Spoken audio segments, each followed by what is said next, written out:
The Portuguese like to tell you that tiles are practical, much more practical than paint.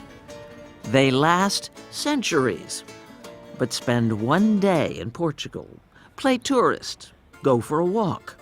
Practicality isn't the point. What you see all around you is Portugal's most visible art form. Look at this Lisbon tile manufacturer's shop. The company started in 1849 and the facade was done in 1865.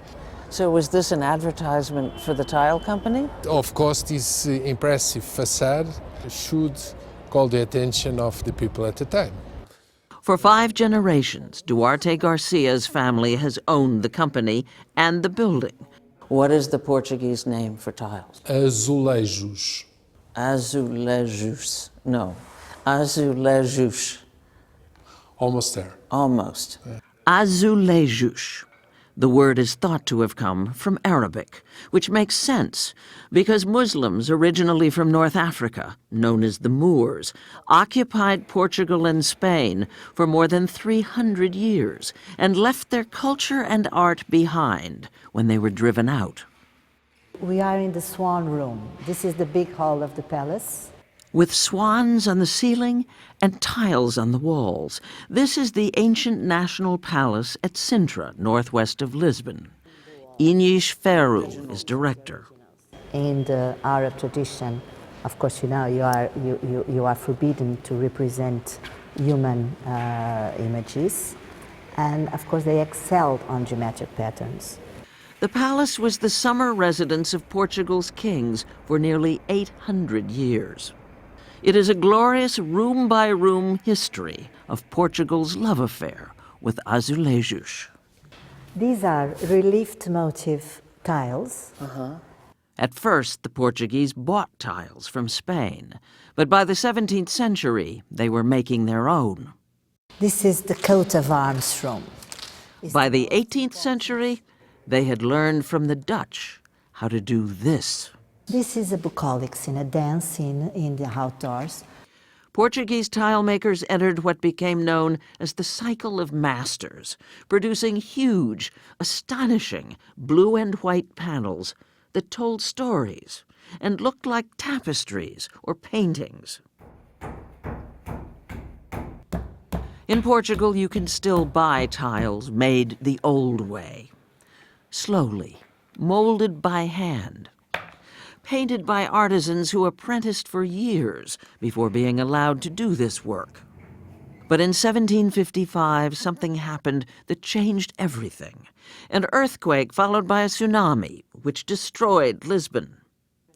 One of the only surviving records of the city before is this blue and white tile panel, 75 feet long, now the priceless possession of Lisbon's National Tile Museum. The new Lisbon went up in a hurry. Plain, bare-bones buildings, people dressed up with the old-style patterned tiles, inside and out. By the 1800s, these elaborate facades were fashionable, and by then tiles could be mass-produced. But all over Portugal, you can find charming, eccentric, unique works of azulejo art, like the House of Screws. The concept of making the name of the house with elements that are sold in the house, I think it's funny. Alexandra Paes, curator of ceramics at the National Tile Museum, took us to Lisbon's main subway station. Each one of the 11 tile panels here is a variation on the theme of water. Superheroes. Yeah, superheroes. Comic books. Comic books. You have figures from Marvel, from DC, and it's the story of the gods of the sea trying to protect the Portuguese in their discoveries. Think about it. Portugal's great explorers, figures like Magellan, Vasco da Gama, protected by Conan the Barbarian? Risk is something the seafaring Portuguese have always understood, and its potential rewards. This is a jewel of the museum. Which perhaps helps to explain their love of azulejos. Why is this special to you?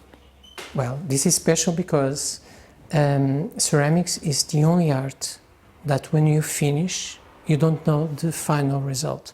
Not until the object is fired. These that are the marks of the fingers of the painters. These are fingerprints of the painters? Yeah. But Amazing. before they go to the kiln, people don't see the prints, only after. Oh, but when they get it right. This is what we call it a golden church. The National Tile Museum was once a convent. Its chapel is one of the most beautiful in all of Portugal.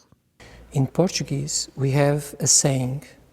When we want to say that something is perfect, we say that is gold over blue. And so when you see a church like this, you understand what is that concept of perfection, the gold over the blue.